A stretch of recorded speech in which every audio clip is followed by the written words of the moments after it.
Estamos aqui na praça de alimentação do Hiperqueiroz, Leste Oeste, e vamos conversar hoje, para fechar o nosso sábado de Páscoa, com Kaline Melo, que é minha amiga do coração, pessoa que eu amo demais, colaboradora do Adoro Comer e também minha nutricionista. E como nutricionista, ela não podia deixar de me dar um puxãozinho de orelha nessa época de Páscoa. Muito obrigado por estar aqui com a gente e conta pra gente o que é que vai ter de bom nesse nosso bate-papo de hoje. Olá, obrigada, Davi, novamente. Então a gente chegou na época mais festiva, agora de Páscoa, muito chocolate que o pessoal consome, peixe também, Então aí a gente vai falar um pouquinho em relação aos chocolates, quais são os chocolates bons para a gente estar consumindo agora no período da Páscoa, como é que a gente vai consumir esse chocolate, para a gente não consumir o chocolate todo de uma vez. Em relação aos peixes também, bacalhau, azeite, que é sempre importante, que são os alimentos típicos da Páscoa também, e o vinho, o vinho tinto. Excelente. Para você que acha que tá na Páscoa, pode comer tudo que quiser porque não vai engordar. Desculpinha de gordinho, eu uso essa desculpa. Tem que ter cuidado, tem que ter controle. Em relação à alimentação da gente, sempre o que vale é o equilíbrio, Então, quando a gente não tem esse equilíbrio, causa esse desequilíbrio nutricional, acaba que muitas vezes pode acontecer de ter alguns tipos de doenças crônicas, como aumento de glicose, hipertensão, por conta do alto consumo de produtos industrializados, por conta do alto consumo de gordura saturada de alguns alimentos industrializados. Então, a nossa alimentação, a gente tem que ter cuidado sim, porque a nossa alimentação é um fator de prevenção de saúde. Então, a gente tem que estar sempre se prevenindo dessas doenças e não somente depois da doença instalada, a gente está se preocupando em relação a manter uma alimentação saudável. Com certeza. Então, você que está em casa, papel e canetinha na mão para anotar todas as dicas da nutricionista Kaline. Vamos começar a lista dos produtos de Páscoa por chocolate. Por sinal, o meu favorito é o chocolate branco com cookies, que na verdade não é chocolate. É isso aí. O chocolate branco, na verdade, ele tem, praticamente ele não tem cacau, porque ele é feito basicamente da manteiga de cacau. Então, em relação aos benefícios do cacau, que é o que a gente tanto fala, Davi? Então, infelizmente, ele é o chocolate mais calórico, é o que de fato mais engorda. Então, se você, assim como eu, adora um chocolate branco, pegue leve. Come uma barra inteira, coma um pedacinho, um tabletinho da barra.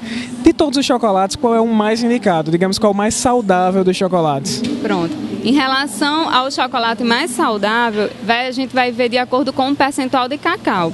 Então, o chocolate que tem maior quantidade de cacau, que é aquele amargo, certo? Que é aquele que tem mais de 60% de cacau, 60%, 70%, 80% de cacau, são os chocolates mais saudáveis porque a quantidade de gordura ela é menor. O cacau em si ele tem gordura, mas por conta dos compostos que ele possui, que realmente são benéficos para o nosso organismo, então ele tem menor quantidade de gordura saturada, que a gordura saturada é o que faz aumentar a hipercolesterolemia, a também trigliceridemia, a hiperinsulinemia também, o açúcar também do chocolate também faz a gente ter predisposição a ter essas doenças também ocasionadas pelo alto consumo de açúcar. Então, o chocolate que é 60%, 70%, 80% de cacau, nesse caso, são os chocolates mais saudáveis para a gente estar consumindo. No próprio ingrediente do chocolate, o primeiro ingrediente é o que tem maior quantidade. Por exemplo, se você pega um chocolate e o primeiro ingrediente dele é o açúcar, é porque ele tem maior quantidade de açúcar. Agora, se você pega, por exemplo, um chocolate amargo, o primeiro ingrediente dele vai ser a manteiga de cacau, não vai ser o açúcar, justamente porque ele tem maior quantidade de cacau na sua composição. Então, isso aí até tem como a gente ficar prestando atenção nos rótulos nutricionais também desses produtos. E sempre também prestar atenção na quantidade de sódio desses produtos, Porque por ser um alimento industrializado, ele tem sódio, Porque o sódio ele ajuda também, ele é um conservante. Então, a gente também tem que prestar atenção em relação a essa quantidade de sódio também desses chocolates. O pessoal que consome, que é chocolatra mesmo, quando a pessoa consome um chocolate mais amargo, em torno de 70%, 80% de cacau, já percebe que diminui a vontade mais de comer doce. Então, já não vai querer comer a barra inteira. Então, uma quantidade de 20 gramas já sacia, no caso, a pessoa, Então, já não vai precisar consumir a barra toda, que já não é indicado. Então, muito mais do que comer chocolates é você consumir de forma consciente, afinal é a sua saúde e às vezes ela vale mais do que a sua gula, ou melhor, em todas as vezes. Tem um pessoal que tem muita dúvida em relação a chocolate quando encontra alguns rótulos com o nome zero açúcar. Como é que funciona? Qual a diferença para começar do chocolate diet para o light, para o de soja? Como é que está nessa parte mais natural, mais zero da coisa? Pronto. Em relação ao chocolate diet, ele é indicado especificamente para o público diabético. Então, são aquelas pessoas que têm restrição de consumir açúcar, né? Então, muitas vezes as pessoas, mas eu estou de dieta, eu vou consumir um chocolate diet. Não faça isso, por quê? Porque muitas vezes o chocolate diet, certo? Ele tem uma maior quantidade de gordura. Então, muitas vezes a indústria ela retira o açúcar, mas ela compensa na quantidade de gordura até para dar o sabor ao alimento, né? Então, assim, para pacientes diabéticos, eu recomendo também utilizar o chocolate, além de diet, o chocolate de soja, porque o próprio leite, ele também ajuda a ter esse aumento de glicemia. Certo? Então eu já indicaria ou o chocolate diet, né? Ou então esse chocolate é fácil a gente encontrar no supermercado. Ele é 0% de lactose, 0% de açúcar e ainda tem 50% de cacau. Então é ótimo também para o pessoal que tem diabetes, mas não é porque você tem diabetes que você está liberado a consumir a quantidade, né? Quem é meu paciente sabe que eu também não libero desse jeito, né? Então, ou o chocolate de soja ou esse chocolate que é 0% também de lactose. E aí a gente também tem uma outra opção, certo, Davi, até para atletas, né, praticantes de atividade física, né, que aí não quer, lógico, perder sua performance, né, por conta da Páscoa, então não quer exagerar. A gente tem um chocolate que na verdade não é chocolate, ela tem um gosto parecido com chocolate, é alfarroba. Então a alfarroba ela é uma vagem que ela é parecida com feijão. Então essa vagem ela é triturada, moída e o pó dela parece com o pó do cacau. Então ela tem praticamente o cheiro do cacau, ela é doce, sendo que a quantidade de gordura dela é muito baixa. Então é muito indicada para pessoal que faz atividade física ou então mesmo as pessoas que estão de dieta. Então eu indico mais no caso você está consumindo alfarroba do que o próprio cacau, porque você tem todos os benefícios, você tem vitamina B1, vitamina B2, vitamina A, certo? E tem pouca quantidade de gordura e ela é doce, mas já não tem tanta quantidade de gordura saturada como tem, né, o chocolate ao leite.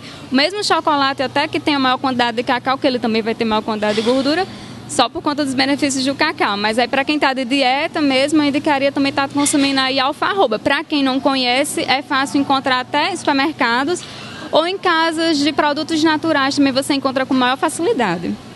Então, independente da sua escolha, sempre consumir de forma consciente.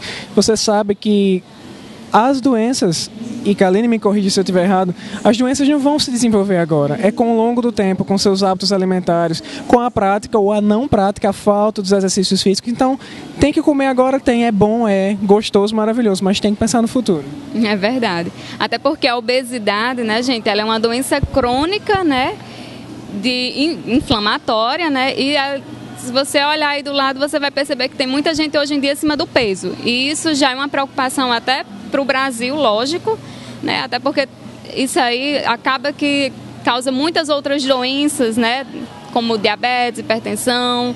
Então, tudo isso aí também está correlacionado em relação ao excesso de peso, sobrepeso, justamente por conta de falta de alimentação, né? Com alimentação inadequada e a falta de atividade física. Além dos chocolates na Páscoa, é um período excelente para comer o quê? Bacalhau. Seguido do bacalhau, a gente sempre tem o azeite, que dizem os portugueses que é a combinação perfeita, o bacalhau e azeite, além de inúmeros fatores positivos para a sua saúde. E para fechar, o vinho, que Kaline vai explicar melhor a combinação destes três na mesa e no seu organismo. Um prato bastante comum na Páscoa é o bacalhau. E seja ele cozido, assado ou até empanado, é preferência na mesa de grande parte dos brasileiros. É um hábito português, mas que acabou se filtrando na nossa cozinha e faz a festa tanto na Páscoa como em outras épocas do ano. Um dos problemas do bacalhau é que ele é muito salgado. Existe um processo para preparar o bacalhau que o torne mais saudável? Existe sim, Davi. O bacalhau, sim, ele é saudável, como todos os peixes, né? A carne branca é saudável, sendo que em relação à dessalga do bacalhau, a gente também tem que saber como fazer essa dessalga, né? Até porque a gente tem a parte da segurança alimentar, né? A gente tem que ter essa segurança na cozinha para que a gente não tenha nenhum risco, né? Também de contrair algum outro tipo de doença. Então, para fazer esse dessalgue, eu sempre indico fazer na geladeira, fazendo essas trocas de água, ou então a pessoa também pode fazer na panela de pressão e depois pode também ficar trocando a água, né, na água quente. Mas eu sempre indico fazer sob, né, temperatura, né, de geladeira, né, E aí você deixa o bacalhau e assim você fica trocando essa água do bacalhau até você perceber mesmo que retirou mais essa quantidade de sal. Por quê, gente? Porque o sal, hoje em dia, ele é um grande vilão, né, em relação à quantidade de sódio. Então, ele também está relacionado a tantas outras doenças, principalmente a hipertensão, que hoje em dia é uma das principais, né, causas até de problemas renais hoje em dia no Brasil. A principal causa de problema renal hoje em dia no Brasil também é a questão da hipertensão. Então, não é só prestar atenção no sódio de bacalhau, e sim sódio em relação a todos os alimentos industrializados que vocês estão utilizando. Então, se você, por exemplo, for fazer um molho de tomate, né, um bacalhau, for utilizar um molho de tomate, por que não fazer um molho de tomate natural?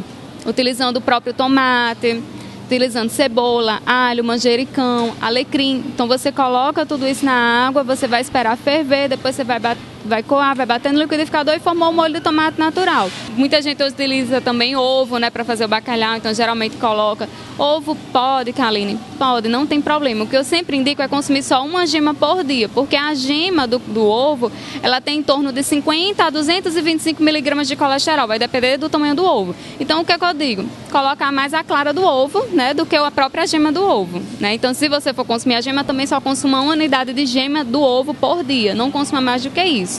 Uma dica para os viciados em academia, por sinal, eu imagino que seja uma coisa que eles perguntam bastante, a relação do sódio e da proteína na refeição.